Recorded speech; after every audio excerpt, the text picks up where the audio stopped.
बिजली की कीमतों में, किचन आइटम्स की कीमतों में मुसलसल इजाफा हो रहा है और कौम का पैसा इलेक्शन कमीशन को दिया जा रहा है।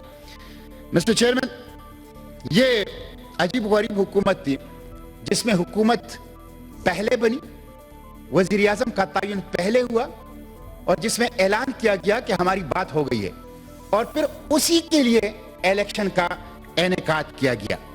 मैं तो समझता हूं कि सिर्फ धांधली नहीं है बल्कि बैलेट पेपर का और बैलेट बॉक्स का और आवाम की हकी हुक्मरानी का एक रेप हुआ है कि जो हमने देखा है।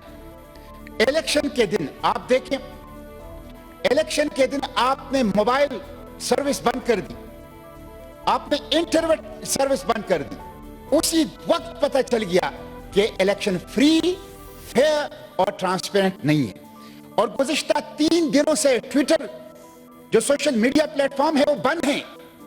आपने उस दिन 8 फरवरी को मोबाइल फोन और इंटरनेट सर्विस क्यों बंद किया? आप गुज़िश्ता 3 दिनों से ट्विटर को क्यों बंद कर रहे हैं? इसलिए कि दाल में कुछ काला नहीं, सारी की सारी दाल खाली डाल दी हुई है। आप फेस नहीं कर रहे हैं, आप खौफजदा हैं इसलिए। और ट्विटर के ऊपर, सोशल मीडिया प्लेटफॉर्म के ऊपर पाबंदी, इसकी बंदिश, ये तालीमी नुकसान हो रहा है, माशी नुकसान हो रहा है, बशरी हुकूक के ऊपर डाका है, लोगों के डिजिटल राइट्स के ऊपर डाका है जिसे किसी सूरत तस्लीम नहीं किया जा सकता। मैं इसकी मजम्मत करता हूं और इस ईवान के तवस्सुत से मुतालिबा करता हूं कि तमाम सोशल मीडिया प्लेटफॉर्म्स पर बंदिश से इज्तिनाब किया जाए और इसको बहाल किया जाए। मिस्टर चेयरमैन, कमिश्नर रावलपिंडी ने अगर सारा नहीं तो किसी हद तक कुछ जो कमिश्नर रावलपिंडी चट्टा है, किसी हद तक तो कच्चा छट्टा इस इलेक्शन का उसने खोल दिया था। आप देख लें कि 8 फरवरी को सिचुएशन कुछ और थी और 9 फरवरी को बिल्कुल 180 दर्जे की टर्न हुई।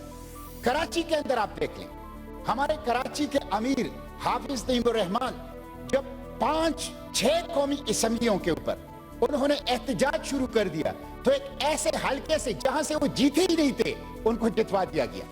मैं उनको खराजी तहसीन पेश करता हूं कि उन्होंने इलेक्शन कमीशन के मुंह पर वो जीत दे मारी और वापस कर दी कि यहां से मैं नहीं जीता हूं, फॉर्म 45 के मुताबिक पाकिस्तान तहरीक इंसाफ के कैंडिडेट जीते हैं। ये इलेक्शन की सूरत हाल है। इसलिए मिस्टर चेयरमैन, मुझे तो बड़ा दुख हुआ इसके ऊपर कि बलूचिस्तान से बाप और बेटा ड्रग माफिया और अफगानी और खैबर पुख्तनख्वा पेशावर से अफगानी, वो इस इलेक्शन के अंदर जो अफगान नेशनल हैं, पाकिस्तानी नहीं है, वो भी पाकिस्तान की पार्लियामेंट में आए हैं। तो बिल्कुल दुरुस्त कहा मेरे कोलीग ने कि जो ड्रग माफिया के लोग हैं और जो पाकिस्तानी नेशनल ही नहीं है, उनको भी इलेक्शन कमीशन ने इस इलेक्शन के अंदर पास करवा दिया। इसीलिए बलूचिस्तान से, खैबर पुख्तनख्वा से, इंटीरियर सिंध से आवाजें उठ रही है कि ये इलेक्शन बिक गया था, पहले से सौदे हो गए थे, लोगों ने रकूमत वसूल कर ली थी और उसके मुताबिक रिजल्ट का ऐलान कर दिया गया। यह बहुत बड़ा सवाल है जिसकी तहकीकात जो है वो होनी चाहिए। धांधली करने वाले मिस्टर चेयरमैन, ये कौमी मुजरिम हैं, ये दस्तूर के गद्दार हैं, ये कौम के गद्दार हैं। उनकी वजह से नफरतें बढ़ रही है, उनकी वजह से माशरे में तकसीम बढ़ रहा है, उनकी वजह से इंतशार बढ़ रहा है। धांधली करने वाले पाकिस्तान की सालिमियत से, जोग्राफी से, कौमी यकजहती से खेल रहे हैं, पाकिस्तान के मुस्तकबिल से खेल रहे हैं। मिस्टर चेयरमैन, इलेक्शन इसलिए किया जाता है कि बहरानों से निकला जाए और कौम को सियासी और माशी इस्तेहकाम दिया जाए। लेकिन यह एक ऐसा इलेक्शन है जिसने एक अजीम तर बहरान के अंदर कौम को धकेल दिया, सियासी बहरान के अंदर, माशी बहरान के अंदर। इसके मैं समझता हूं कि इस इलेक्शन के अंदर इन्वॉल्व, जो रेगिंग के अंदर इन्वॉल्व लोग हैं, वो कौमी मुजरिम हैं। आप देख लें, इंटरनेशनल इदारे कह रहे हैं कि पाकिस्तान में डेमोक्रेसी डिक्लाइन में है। आपकी जमहूरियत की तनज़्ज़ुली बैनुल-अक़वामी इदारे कह रहे हैं कि पाकिस्तान में जमहूरियत की तनज़्ज़ुली और डेमोक्रेसी की डिक्लाइन हो रही है। हाइब्रिड डेमोक्रेसी, अब तो सुपर हाइब्रिड डेमोक्रेसी है। बुलेट ने बैलेट को अगवा किया है, बुलेट ने बैलेट को अगवा किया है, गोली ने पर्ची को अगवा किया है। जब तक गोली पर्ची को अगवा करेगी, جب تک بلٹ بیلٹ کو اغوا کرے گی عوام کی حق حکمرانی بحال نہیں ہو سکتی. پاکستان درست راستے کے اوپر نہیں چل سکتا.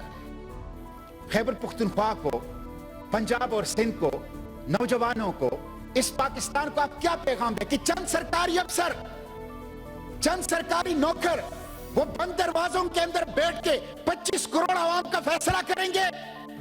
یہ نامنظور ہے.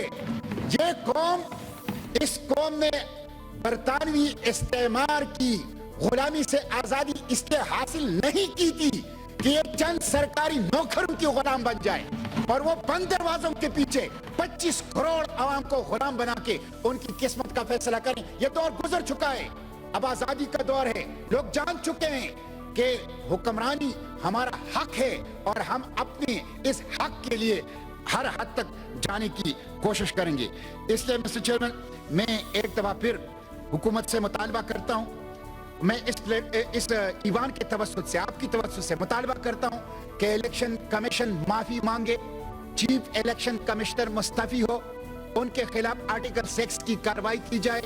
قوم کا جو 50 ارب روپے اس الیکشن کے اوپر خرچ ہوا ہے وہ ان لوگوں سے واپس وصول کی جائے جن لوگوں نے اس الیکشن کو ریک کیا ہے، اور ایک با اختیار جوڈیشل کمیشن قائم کر دیا جائے جو چاروں صوبوں میں، پورے پاکستان میں فارم 45 کے مطابق اور پوری انکوائری کریں، اداروں کی انکوائری کریں، الیکشن کمیشن کی انکوائری کریں، عوام کی شکایات سنیں اور ایک با اختیار سپریم کورٹ کی سطح پہ جوڈیشل کمیشن کو قائم کیا جائے. شکریہ.